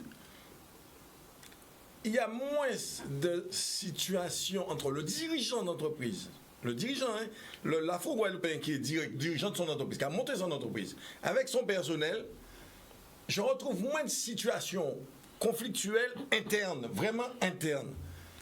Ça, c'est moins. Par contre, je retrouve beaucoup de situations conflictuelles de ce patron-chef d'entreprise avec les gens à l'extérieur, autour de ça. Et souvent, on a parlé tout à l'heure de mon entreprise, on utilise ça. On utilise, parce que c'est une arme. Alors, une quand arme on qu'on entend utilise. les dirigeants parler, ils disent qu'à l'intérieur, il y a non, quand mais même. Justement, alors c'est là où je viens. Ah non, mais c'est là où je fais nuance entre le dirigeant, et je reviens sur la notion du cadre. Le dirigeant, l'homme qui est propriétaire. Je vous dis une chose. Pourquoi les multinationales utilisent beaucoup les artisans? Mais parce que les artisans, en général, mènent très bien 10-15 salariés et font de la sous-traitance. Et souvent, les artisans arrivent mieux à gérer leurs 10-15 salariés que la grosse boîte. Et souvent, on a compris ce système-là. Les multinationales, toutes les grosses boîtes ont compris qu'il valait mieux utiliser les artisans pour gérer leurs salariés. En tout cas, dans le BTP, je l'ai constaté, je l'ai noté, et j'ai constaté que ça a fonctionné comme ça. Et ça a beaucoup fonctionné comme ça. Parce que l'artisan avec ses salariés, il est rare de conflit entre un artisan et ses 10 salariés. Mais le problème, d'ailleurs, le même artisan dont je parle, c'est pas là son problème. Mais c'est que quand il commence à donner signe de bien-être ou de machin, il a des problèmes avec tout le monde. Absolument. C'est là où le problème se pose. Voilà. C'est pas dans l'entreprise. Il aura des problèmes avec tout le monde. Et c'est là où je trouve ça dramatique, parce que, je vous dis, je trouve ça extrêmement profond. Écoutez, il y a des choses que je ne peux pas dire. Et c'est vrai parce que c'est trop non, personnel. que les choses non, soient mais, dites. non, mais je veux dire, bon, c'est trop personnel. Mais moi, je sais pas, moi. Moi, il y a une chose que j'ai vécue. J'ai vécu, bon. J'ai passé une année scolaire en 4e, je crois, à peu près, un truc comme ça. Une année scolaire sans bouquin. Parce qu'on a caché mes livres pendant une année. On a Caché mes livres pendant une année. Et je vais vous dire pire. Ce qui a été le plus dur, on aurait pu laisser ça comme ça. Mais on me les a mis sous le nez en juin. Mais ça, c'est des choses réelles. Je l'ai vécu en 4e. Au moment où j'étais dans la misère la plus totale, les livres, on me les avait donnés parce que mes parents ne pouvaient pas les payer. On me les a donnés à Massabielle parce que j'étais bon. Et c'est vrai qu'à Massabielle, après, je payais plus rien parce que j'étais bon. J'étais bon au basket, j'étais bon au volleyball, j'étais bon en mathématiques, j'étais bon. Et conclusion, j'avais toutes les portes ouvertes à Massabielle. Donc, on a vu que j'avais pas de livres, on m'a donné des livres. Eh bien, j'ai passé une année sans livres. Donc, ça, je vous dirais. Mais ça, c'est quoi? Mais tout simplement... Parce que je me distinguais. Donc ça a J'étais bon parce que tu étais bon. Ça a débuté dès la 4e. Non, là, je suis pas d'accord. Ça a débuté. Parce que attends, les enfants, toute l'histoire qu'on entend des enfants qui sont harcelés à l'école, à qui on fait les pires misères. Non, mais attends. En France, non, je ne pense pas que ce soit spécifique. Ou tu parles de... Attends, Non, je parle de ce qu'on entend en France, de tous les enfants qui sont martyrisés. Oh, il y en a qui se suicident d'ailleurs à l'école. Je veux dire, je ne pense pas qu'ils aient la même histoire que la nôtre. Donc je ne sais pas si là c'est systématiquement lié à cela. Ah, enfin bon. À ce rapport. Mais Non, c'est vrai que je n'aurais pas dû en parler. Bon. Nous reviendrons tout à l'heure puisque l'heure de la publicité est arrivée. Et puis nous poursuivrons aussi avec les appels de téléspectateurs. À tout de suite. Et mon gros problème, c'est que je dis souvent, si on s'aime en Guadeloupe, parce que quand nous sommes venus en Guadeloupe, nous sommes venus ici, je suis martiniquais, je suis venu ici à 5 ans. Mon père a pris son baquet et est venu en Guadeloupe. C'est un terre d'accueil, c'est le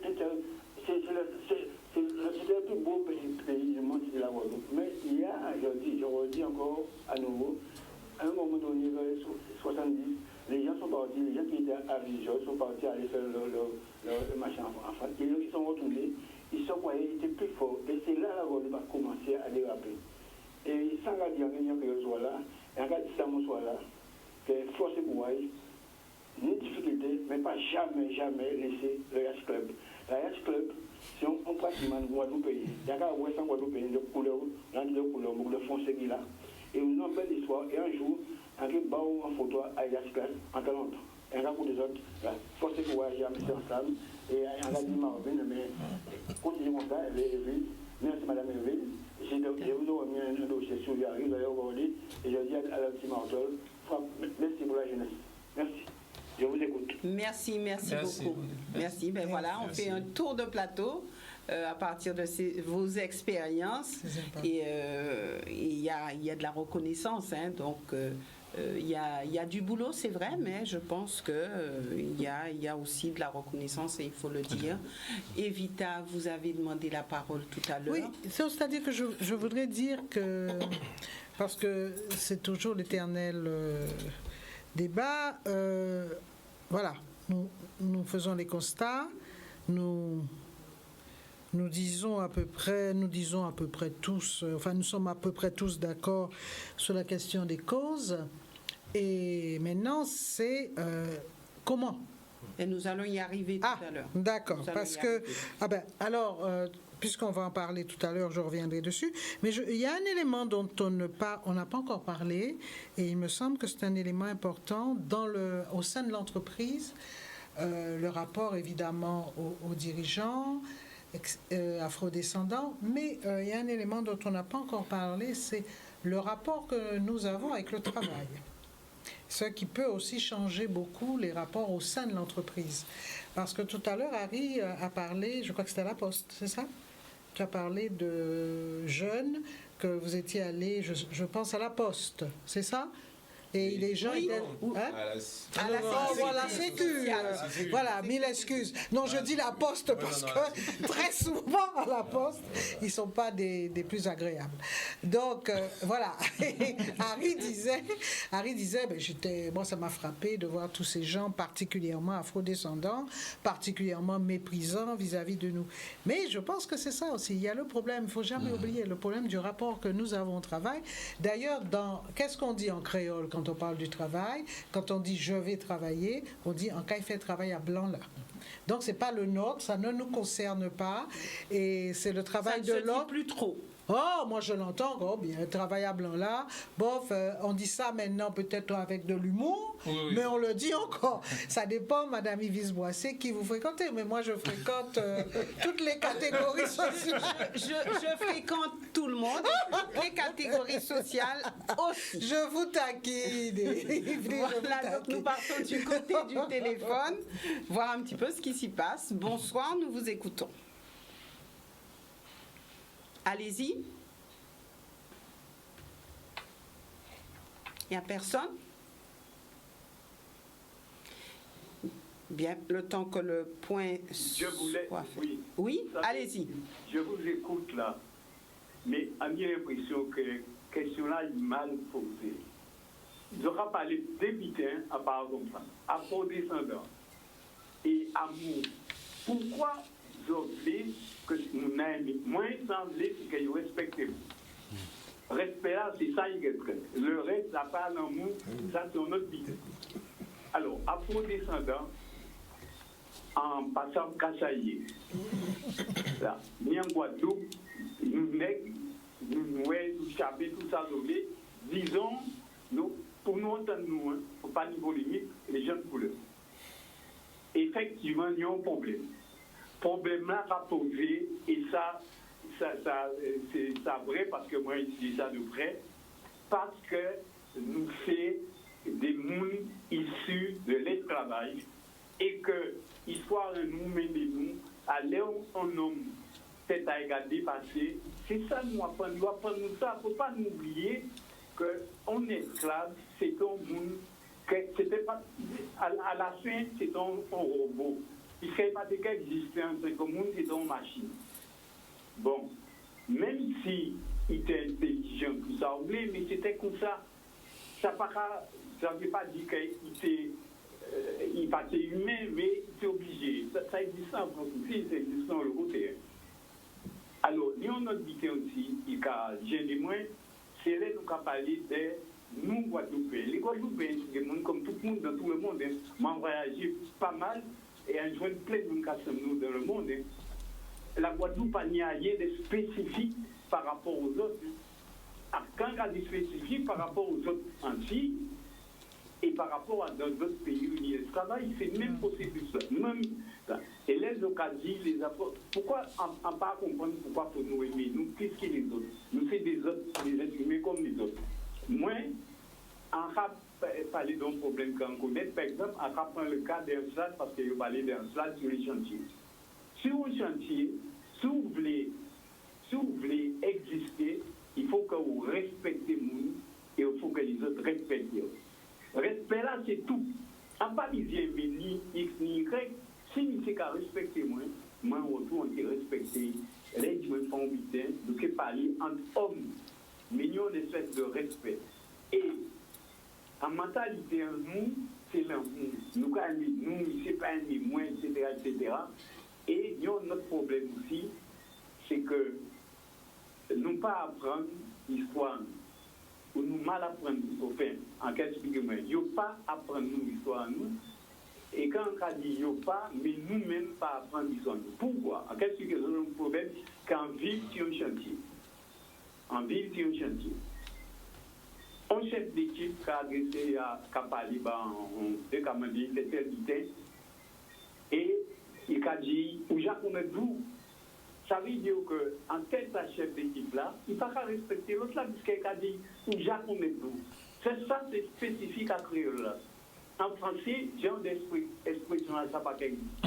Parce que si vous voulez, langue, on ne peut pas parler la créole, pour nous savons quelles sont les langues qu'ils vont imposer nous, parce que les nous en Afrique, nous ne pouvons pas parler créole, les nous vivons en Guadeloupe, ils vont imposer nous créole là, et ils vont imposer nous des façons de voir, parce que le blanc là, il réfléchit.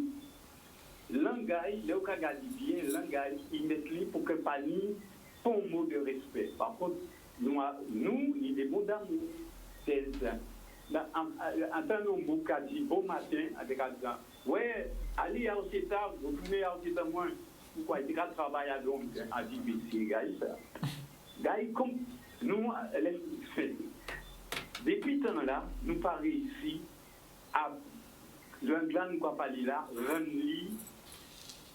intellectuellement crédible. C'est-à-dire que, par exemple, maintenant, ça, comme il a dit, un mur en créole. Ni en oubliant, l'anglais pas permettons de rentrer, d'exprimer nous. Attends, vous avez dit l'autre jour, ouais, on va dire pour femelle baisse, moi, bah, on veut en rester 4-5 ans en Afrique, dans certains, par exemple, en Wolof, ni 15 mots pour parler d'homme baisse. 15 mots pour parler des bovins, des vaches, bêtes, tel couleur, etc. En créole, nous ni bêtes, femelle bête, etc. Et ça aussi, il faut nous prendre en compte. C'est tout ça pour nous prendre en compte. Merci, monsieur. C'est subjectif. Le respect, nous imposez-nous de respecter les autres à condition que les autres respectent. Merci, monsieur. Donc, Harry. parce que finalement, Samuel avait lancé ce débat déjà sur l'histoire d'amour. Et c'est vrai qu'il y a un problème. À ce niveau-là, effectivement, ce qu'on demande aux gens, c'est d'être... Pour moi, c'est d'être intelligent. Parce que je dis tous les jours la même chose. Tu ne gagnes rien à diminuer ou à abattre ton semblable qui est près de toi. Parce qu'à un moment ou un autre, que vous ayez. Et c'est là où j'ai un problème. Parce que, le monsieur a voyagé, il a trouvé la même chose partout. Mais moi, il a bien dit dans la Caraïbe, ça dit dans les pays où on a vécu la même histoire. Moi, il y a une chose qui m'a frappé, enfin, et qui m'a toujours interpellé. On se retrouve des fois face à des Caucasiens, des Français blancs. Ce sont des gens, ils n'ont pas d'état d'âme là-dessus, ils n'ont pas d'amour pour le nègre ou pour le ceci ou pour cela. Vous voyez avec ce gars-là, avec ces gens-là, ils découvrent qui vous êtes et ils se rendent compte que vous pouvez leur apporter quelque chose. Eh bien, tout fonctionne. Tout fonctionne parce qu'ils savent que vous pouvez leur apporter quelque chose. Ils sentent que vous voulez leur apporter quelque chose, mais tout fonctionne. Vous savez, c'est là où... J'oubliais, rapidement... Alors, on a un appel, on le récupère et ensuite on revient avec vous. Allez-y, nous vous écoutons. Oui, bonsoir. Oui, bonsoir. Oui. Vous m'entendez? Très bien. Oui, j'ai eu envie d'intervenir. Parce que déjà, je ne comprenais pas vraiment le fait que tout tourne autour du mal-aimé, donc de l'affectif. Et je pense que c'est à la fois, c'est quand même la clé du problème qui se pose par rapport à la relation du manager à son personnel, s'il s'agit bien de ça. C'est que les leviers qu'utilisent souvent les managers, je dirais peut-être pas condescendants, mais pourquoi pas, c'est le thème. En tout cas, les managers qui sont en difficulté avec leur personnel souvent, c'est d'utiliser comme levier de management souvent l'affect. Et ce qui est encore de surpoids, qui aggrave un peu le positionnement, le mode managérial du manager antillais, je dirais, c'est qu'il y a aussi, à côté de cet affect, il y a aussi cette notion de crainte. C'est quelqu'un qui veut être dans l'affect avec un certain nombre de personnes et qui veut être à la fois craint par certains. Cette image-là qu'on doit donner, amitié, il m'a fait travailler amitié, il souffle en pochard, des trucs comme ça. Donc en fait, les vrais leviers du management qui sont le comportement du leader, l'exemplarité, l'envie d'entraîner les équipes, tout ça, ce sont des leviers qui sont très faiblement mobilisés. Et quelque part, apprécier quelqu'un, c'est avoir envie de lui ressembler. Et bien souvent, les employés n'ont pas forcément envie de ressembler à ce leader-là, n'ont pas forcément envie de le suivre.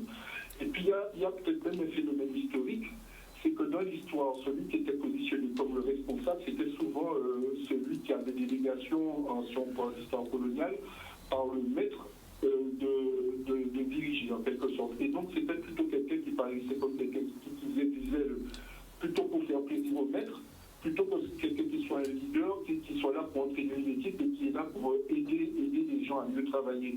Donc on a toujours gardé cette image-là, bon, de quelqu'un que si on peut, il vaut mieux même le court-circuiter pour aller directement avec, qui fait du zèle, il en fait bien plus qu'on lui demande.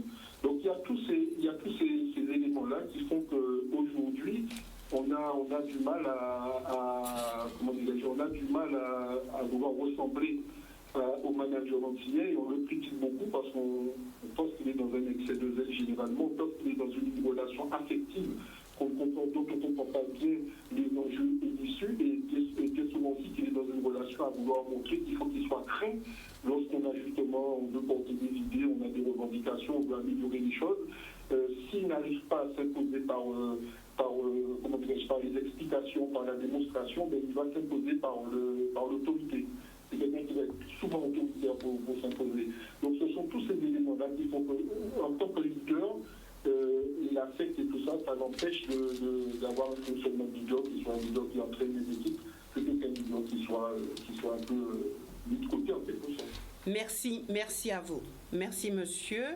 Donc, je pense que c'était Evita. Qui est-ce qui voulait réagir tout à l'heure? Harry, il me semble. Non? Oui, ça va? Bon. Non, mais moi, Alors, ouais. Vas-y. Non, parce que moi, je voulais parler de maintenant, qu'est-ce qu'on peut faire? Qu'est-ce qu'on peut faire? C'est pour la fin. Est-ce qu'on peut dire que le dirigeant afro-descendant, c'est un Malimé, déjà? Mais non, c'est-à-dire, je vais réagir quand même. Est-ce qu'on peut réellement dire cela? En tout cas, c'est un homme sur lequel il y a des regards plein parfois de suspicion, il n'y a pas de regard neutre vis-à-vis, quand on est afro-descendant dans les sociétés post-esclavagistes, vis-à-vis d'eux. Tant qu'on n'a pas pris conscience, et c'est là, on va arriver à la partie moi qui m'intéresse, c'est tant qu'on n'a pas pris conscience de pourquoi on réagit comme ça. C'est ça qui est fondamental dans nos sociétés, et c'est en cela que l'époque que nous vivons est très intéressante, c'est que ça émerge maintenant, on cherche à comprendre pourquoi on réagit comme ça, et que ce pourquoi on réagit comme ça, ce n'est pas nous, on nous l'a inculqué. Et ça, et je veux dire, et c'est pour ça que je dis que l'école, et je continue, c'est vraiment mon cheval de bataille, et je dis que malheureusement on n'a pas encore pris conscience de l'importance de cela. L'école a un très très important à jouer sur justement cet apprentissage de comment on nous a inculqué des valeurs qui ne sont pas les nôtres, comment on a intégré des valeurs qui étaient préjudiciables, qui nous étaient préjudiciables, et comment on peut s'en sortir. Et ça me paraît essentiel. Et surtout, comment dirais-je, il y a un politique, et ça c'est mon grand regret aussi, c'est que nos élus n'ont pas encore compris toutes les problématiques, parce qu'il est facile de faire des projets économiques, mais si on n'a pas réglé la base qui fait que justement on est là ensemble pour pouvoir réussir, eh bien on pourra faire de beaux projets économiques, et ce sont les autres qui vont profiter de nos projets économiques, ce sont les autres qui vont profiter de tout ce que la région peut donner aux autres pour monter des entreprises et réussir. Et je pense que vraiment, c'est essentiel. Il y a une personnalité politique très connue qui un jour, comment dirais-je, m'a dit, elle s'apprêtait à aider un chef d'entreprise guadeloupéen, afrodescendant, contre qui il y avait une bataille déclenchée pour le faire fermer. Et elle m'a dit, non seulement, historiquement, ils ont fait tellement de choses pour la Guadeloupe qu'on ne peut pas les laisser tomber, mais elle m'a dit une chose qui vraiment m'a touchée. Elle m'a dit, cette personnalité m'a dit, de toute façon, je me battrai pour qu'il continue à exister, parce que ça n'a pas de prix, le fait que nos enfants puissent voir autour de la table des grands patrons quelqu'un qui leur ressemble. Et c'est ça. Et je dis que si cette chose-là, cette chose qui vient d'être dite, était intégrée par une grande majorité d'élus, on ne saurait pas aujourd'hui encore parler de cette question, de cette difficulté relationnelle qu'il y a entre le dirigeant afrodescendant et, comment dirais-je, les salariés. Parce que l'image, c'est quand même très important. Et pour le moment, il faut le dire, de toute façon, pour le moment, l'image, quand on demande à un jeune Guadeloupéen, donne-moi l'image, situe-moi quelqu'un de très fort et de puissant au niveau économique, qui dirige, etc., il y a très peu de chances qu'il cite un afrodescendant. Mais parce qu'il n'y en a pas. Parce qu'il n'y en a pas. Mais parce qu'il n'y en a pas. Il ne peut pas citer parce qu'il n'y en a pas. C'est ce que je dis. C'est la réalité. Oui, alors... il y a un téléspectateur qui a dit ce que j'avais dit dès le début. Tant qu'on reste... Voilà. Moi, à chaque fois que pour moi, l'amour, c'est quelque chose qu'on se réserve en stricte intimité. Inviter, convoquer l'amour dans les rapports humains, c'est l'une des plus grosses inepties. Puisque quand l'amour n'est plus là, qu'est-ce qu'il advient? Moi, je pense qu'on doit aller vers un objectif. Et Marvin a dit tout à l'heure que même si le cadre guadeloupéen, celui qu'on critique, on dit voilà, il faut qu'il soit beaucoup plus amène avec les autres et tout, mais l'important qu'il reste là quand même. Parce qu'on a besoin de lui comme les enfants ont besoin de voir des cadres guadeloupéens à la tête du pays.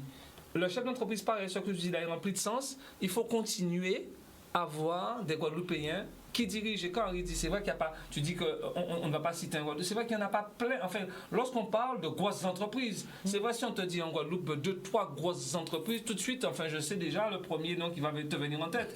Et c'est une réalité. Donc, c'est aujourd'hui, ce serait de continuer à parler d'objectifs. Je vous prends un exemple. Ce matin, nous étions dans une réunion avec le président de région, le responsable du département, la préfecture et tout, avec des hommes du bâtiment, je les connais. Ben, j'étais quand même... c'est une réunion qui s'est passée en toute intelligence. Je pense qu'il y a quelques années de ça, les choses ont explosé. Mais là, aujourd'hui, ça m'a fait plaisir, puisqu'il y a eu une démarche.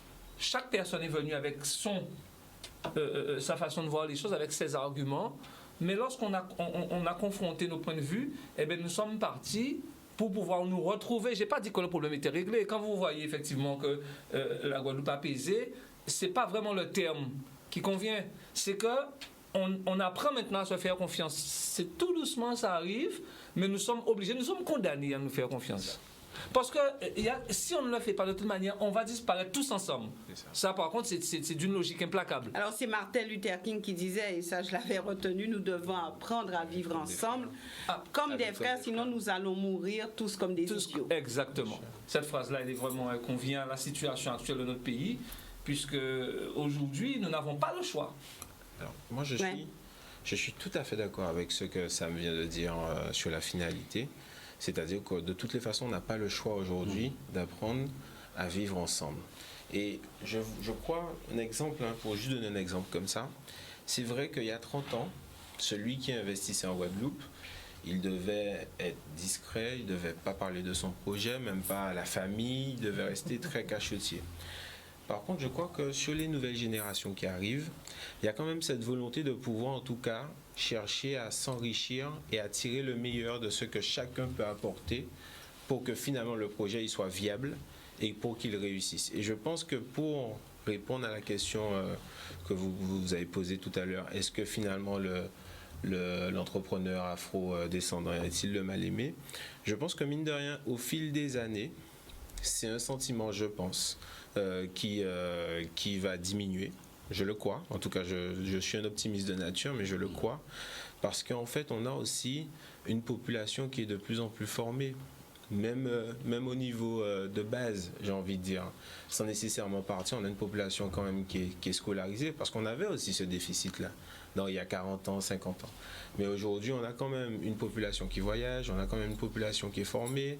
Il y a un brassage, il y a un mélange. Et pour aller plus loin sur ce que tu disais, Sam, dans le sens où on est condamné à faire ensemble, mais on est condamné à faire ensemble même au-delà de nos frontières. Parce que moi, j'étais en Martinique le week-end dernier. où j'ai discuté avec le député Letchimi et le maire de Fort-de-France, on a aussi des complexités communes. Et si on n'arrive pas à se dire que les compétences que nous n'avons pas, que nous allons les chercher pour quelque part être encore plus efficace, être encore plus fort face à ce monde qu'on ne maîtrise quasiment plus, on est dans l'erreur. Alors c'est Thomas Sankara que vous connaissez certainement, oui. Pas de visu, mais qui est quand même un homme charismatique, c'était un révolutionnaire, un socialiste, et qui disait qu'en tant que dirigeant, il vous faut être au 10e étage, ce qui vous permet de voir très loin, mais de temps en temps, il faut descendre au rez-de-chaussée pour voir également dans la rue ce qui s'y passe. Alors je pense que ça résume bien le dirigeant, et il ne doit pas être dans une tour d'ivoire, mais il doit surtout être aussi, avoir les pieds sur terre, avoir les pieds en bas pour voir ce qui s'y passe et faire avec les autres. Maintenant, Harry, puisqu'il nous reste très peu de temps, j'ai déjà eu plein de signes pour me dire que c'est bientôt terminé. On fera le tour de table. Et Thomas, rapidement, on prendra le temps de le Thomas faire. Sankara n'a pas vu très a loin. fait la liste. Non, non, Il a pas vu. Thomas Sankara a fait la liste des cadres du pays à l'époque, parce qu'il disait à sa population: vous avez des cadres qui ont été formés chez votre adversaire et qui de toutes les manières ne vont pas vous défendre. Et j'ai un journal jusqu'à présent, parce que j'ai un ami qui était au Volta et qui était sous la liste des gens qu'il fallait arrêter tout de suite. Il disait qu'il faut se méfier de ces cadres-là qui ont été formés. Je dis ça parce que quelque part, on retombe sur un peu nos pieds dans cette affaire-là. C'est ce qu'on disait tout à l'heure. Ce qu'on disait tout à l'heure. Ben, ça a été ça. Donc, cette méfiance, cette situation, il considérait que pour s'en sortir, il fallait... Alors, il rejetait finalement toute cette génération formée. Bon, je vais maintenant faire rapidement. C'est important. Oui, c'est important. Il y a une chose qui est vraie, et c'est ça que je voulais dire. Il y a une chose qui est vraie. La nouvelle génération, celle actuelle, ne ressemble en rien à la génération qui est passée. Mais c'est parce que les faits ont évolué, et quelque part, c'est le travail positif et négatif de la génération passée qui a donné ce résultat. Et maintenant, ça continue. Moi, le seul regret que j'ai, on a perdu 30-40 ans qui étaient importantes. Parce que ces années-là étaient très importantes, parce qu'il y avait des ouvertures. Nous avions...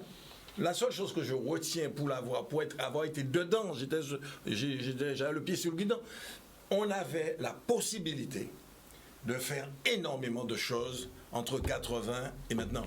La nouvelle génération a aujourd'hui les atouts, l'esprit, etc. Mais les choses sont assez difficiles. Ouais. D'accord. Au fait, les livres, qui les avait pris? C'était familial. D'accord, donc ce n'était pas des enfants. Non, pas du tout. C'était dans la famille. Et c'est ça que je trouvais le plus choquant. Ça aurait été des enfants, c'est des histoires d'enfants. D'accord. Non, c'était familial. Donc je retire ce que j'ai dit alors. Ça n'a rien à voir avec le harcèlement scolaire. Ah non, c'est pas le harcèlement, c'était familial. Il ne faut pas réussir. C'est ça. C'est ça. Et c'est ça qui était. C'est dommage. C'est ça qui était dur. C'est dommage. Maintenant, nous. Je reviens oui. Alors rapidement, mais c'est pas juste 2 minutes par rapport à Harry. C'est lui qui finit, mais juste mais je finis on va faire le tour. Juste par rapport à Harry. Harry a dit, parce que il faut bien comprendre qu'une génération donnée, elle n'a pas été sacrifiée. Notre génération, Harry, n'a pas été sacrifiée, elle a fait son boulot comme il fallait. Mais oui. Et donc ça a permis à d'autres. Nous avons été des passeurs, nous avons géré une fonction de catalyse. On a pu, nous étions les nébuleuses. Mais où il y a eu trahison au sens de Sankara par rapport à ces élites, c'est nos propres élites de l'époque, les élites de notre génération. Ils ont plus été dans l'embourgeoisement et dans la logique de leur propre enrichissement pour certains que dans un sentiment de défense ou d'illustration du pays. Alors maintenant, nous ferons un tour de plateau et comme d'habitude. Donc, quelle solution? Comment s'en sortir? Comment changer les comportements ou la vision qu'on a de l'autre et comment faire pour avancer sur ce sujet-là et qu'on ne puisse plus entendre certaines remarques vis-à-vis des dirigeants guadeloupéens et que les dirigeants ne se sentent peut-être pas des mal-aimés. Alors, je vais débuter avec Evita. Ben en fait, j'avais déjà débordé sur cet aspect parce alors, que rapidement, c'est l'aspect qui m'intéresse énormément. C'est tout ce qu'on peut, c'est tout l'apprentissage de nos comment dirais-je, de nos refoulements et comprendre en fait pourquoi parfois on est vraiment étranger à nous-mêmes.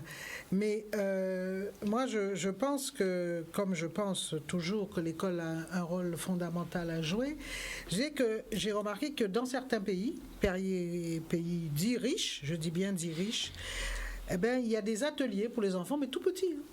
Des ateliers des enfants de 3, 4 ans, 5 ans, qui font des ateliers pour apprendre le business. Et ça, je trouve ça m'a intéressé et j'ai lu un certain nombre de documents sur cette question. Et c'est vrai, on apprend aux enfants très jeunes à savoir que voilà, qu'on peut... Au-delà, pour ceux qui dirigent maintenant, aujourd'hui, tout est perdu. Ah non, mais moi, sincèrement, je ne pense pas. Moi, je suis toujours très positive et je pense que les choses... Et réaliste aussi. Et réaliste. Donc, je dis, il y a une problématique. Il y a un problème et d'ailleurs je rappelle à tous ceux qui s'intéressent à cette question de relire les livres de Patricia Boisfort-Robault qui elle s'est vraiment penchée sur la question du management dans les sociétés post-esclavagistes et notamment dans la nôtre. Mais je dis que c'est sûr qu'il y a une problématique, on ne peut pas faire semblant de ne pas la connaître. Alors on me dit la nouvelle génération voit les choses différemment, tant mieux. En tout cas pas celle, pourtant je suis entourée de beaucoup de jeunes, ils sont... Tu es jeune. Oh, il est gentil, il est adorable, hein, ton invité là. je veux dire, voilà, ils sont conscients, de plus en plus les jeunes sont conscients qu'il y a un problème et qu'il faut travailler dessus. Maintenant, il y a des pratiques, il faut qu'on s'y mette, il faut qu'on les vulgarise. Il y a des pratiques parce que le monsieur qui a parlé d'esclavage et tout, il a dit, vous ne parlez pas de ça. Si, on a parlé de ça. Quand on parle d'habitation, tout le monde comprend ce que ça veut dire. Moi, ce que je pense, c'est que pour les dirigeants, ça peut changer. Maintenant, il y a une génération, évidemment, qui verra moins le changement que ceux qui ont peut-être 30 ans maintenant. Mais ce que je dis, il faut penser aux nouvelles générations, aux tout petits, c'est comment on peut changer justement l'image qu'ils auront plus tard. C'est ça qui me paraît essentiel. Merci Evita. Marvin? Alors je pense qu'aujourd'hui, pour un peu le comment, c'est que je pense que celui qui entreprend, il est condamné aussi à s'adapter. S'adapter, on le vit en tout cas aujourd'hui via le Covid. Il est condamné à s'adapter, à faire différemment.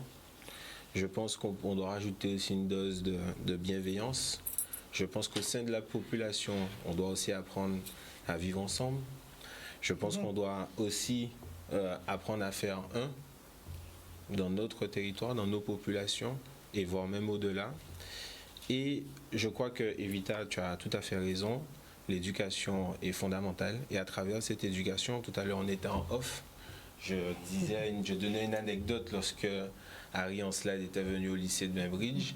Et je pense que c'est fondamental. Si aujourd'hui nous ne sommes pas en capacité à montrer à nos enfants des Guadeloupéens qui ont réussi, et il ne faut pas qu'on ait peur là-dessus, de dire que ce sont des Guadeloupéens qui ont réussi, qui ont un pouvoir financier, parce que derrière la réussite, on peut mettre beaucoup de choses. Mais aujourd'hui, ce qui intéresse aussi nos lycéens et nos étudiants, c'est le pouvoir financier. Est-ce que cette personne, elle a le pouvoir financier, le cash?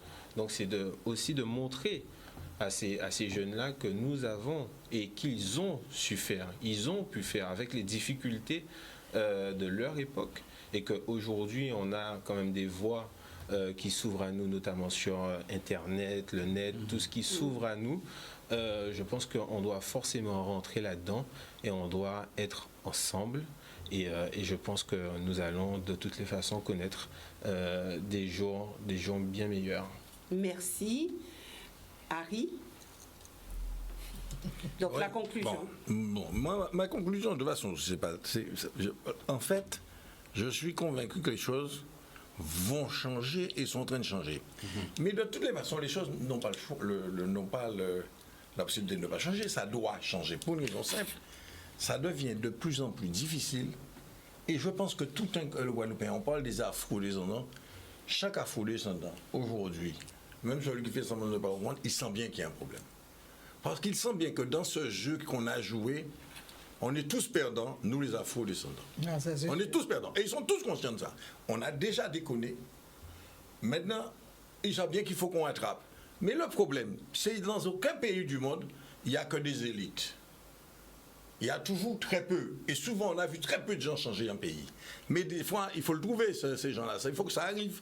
Donc aujourd'hui, on doit jouer sur ce coup de poker, avoir cette chance qu'il y ait une génération de gens qui dynamisent et qui fassent profiter à tout le monde et remonter la pandémie et rattraper l'erreur qui a été commise en ayant raté toutes les bonnes occasions pendant 40 ans. Merci. Samuel? Oui, les choses changent obligatoirement. C'est de se poser la question, est-ce qu'elles vont changer avec nous ou sans nous? Nous avons un pays à bâtir, donc nous sommes condamnés à nous regarder en face et d'avancer ensemble, puisqu'il ne va pas y avoir un statu quo. Les choses vont bouger, les choses bougent déjà beaucoup économiquement. Et je prends des exemples des métiers dans lesquels parfois nous excellions à l'époque, la pâtisserie, la boulangerie aujourd'hui, qui sont devenus des métiers d'autres personnes qui aujourd'hui développent de belles industries dans ces domaines-là. Donc le pays bouge, mais il faut qu'on bouge avec le pays. Et j'ai bien aimé quand tu dis, il faut qu'on ait des exemples, puisque j'ai pris l'exemple des frères Ouali, tout à l'heure en off. Je veux dire que j'ai beaucoup aimé l'autre jour, je regarde un article et je vois qu'il y a des frères Ouali qui sont entrés dans un monde un peu fermé. Le monde, je le connais très bien, ce monde-là de la bijouterie et de l'horlogerie, c'est un monde vraiment fermé. C'est comme la parfumerie, c'est comme les vêtements de haute couture. Des jeunes. Et voilà, ce sont des jeunes qui ont réussi à pénétrer ce monde-là, qui ont fait un produit aujourd'hui, et pas qu'un produit d'appel, c'est un vrai produit de luxe, et qui sont commercialisés aussi par une société guadeloupéenne, un bijoutier guadeloupéen. Toute la chaîne, la filière, elle est bien là. Et ces jeunes-là ont pu aller devant des élèves pour leur dire, voilà, nous avons réussi, voilà comment on vous incite à le faire. Et ce sont ces exemples-là, il devrait y avoir pléthore d'exemples comme ceux-là, puisqu'on a besoin de ces exemples. On a besoin, et on a plus besoin de ça que d'amour, on a besoin d'exister. Donc on est condamné à marcher main dans la main pour pouvoir construire ce pays-là qui, de toutes les manières, ne peut pas se construire sans nous. Alors, la question pour nous est simple. Est-ce que nous laissons passer le train? Est-ce que nous... Ouais. Voilà. Est-ce que nous le prenons? Voilà, j'ai pas envie de... Voilà. Et nous terminons avec Raphaël. Alors, je voudrais rassurer Sam, hein, on prend le train. Et on est déjà dedans. Je crois que les problèmes se posent dans l'ici et maintenant. Même si les racines sont dans le passé, ils se posent dans l'ici et maintenant, sachant que l'avenir se nourrit du présent. Donc c'est maintenant qu'il faut agir. Nous, ça fait déjà un bon bout de temps que soit passé. Il y a des choses qui se font, même si elles ne sont pas... il y a beaucoup de choses qui se font, notamment, puisqu'on restait sur la thématique du dirigeant, autour de schémas d'action, de plans d'action, de schémas d'application sur la compatibilité du dirigeant avec, d'une part, des échelles de performance qu'il se donne. D'autre part, les compétences humaines qu'il a avec lui. Et troisièmement, l'environnement dans lequel on est. C'est ces trois triptyques-là qui sont importants. Et donc, il y a le problème des compétences, le problème de l'environnement, le problème de la performance. On est dans une logique économique. On n'est pas ailleurs. Et donc, par rapport à ça, le dirigeant évolue entre deux paliers. D'un côté, effectivement, la fameuse, en Guadeloupe, le fameux plafond de verre, bien sûr. Comment progresser, comment aller plus haut, sans être tenu par un certain nombre de contraintes sociopolitiques, socio-organisationnelles, bancaires. D'une part, c'est important. Mais dans l'exemple d'aujourd'hui, ce n'est pas le plafond de verre qui nous a posé problème. C'est ce qu'on appelle le plancher collant. Ça veut dire sortir de l'habitation, gravir des échelles, sortir d'une condition qui semble être assignée. Et je crois qu'actuellement, toute la dynamique qui est la nôtre, c'est comment, à partir de nous-mêmes, à partir de nos compétences, sublimer cette histoire avec laquelle elle est incontournable, elle est là. Il faut qu'on la sublime, il faut qu'on la transcende à travers, d'une part, des reconstructions en permanence, mais d'autre part, surtout, c'est ce que tu disais, Sam, des co-émergences, c'est-à-dire des rencontres, des faisceaux de compétences, des faisceaux de synergie qui vont amener ailleurs la problématique locale de nombriliste. Et c'est l'enjeu. Merci d'avoir été sur ce plateau. Merci Marvin d'être venu enrichir ce débat. Et quant à nous, nous nous retrouvons mardi prochain pour une autre thématique. Excellente soirée à tous.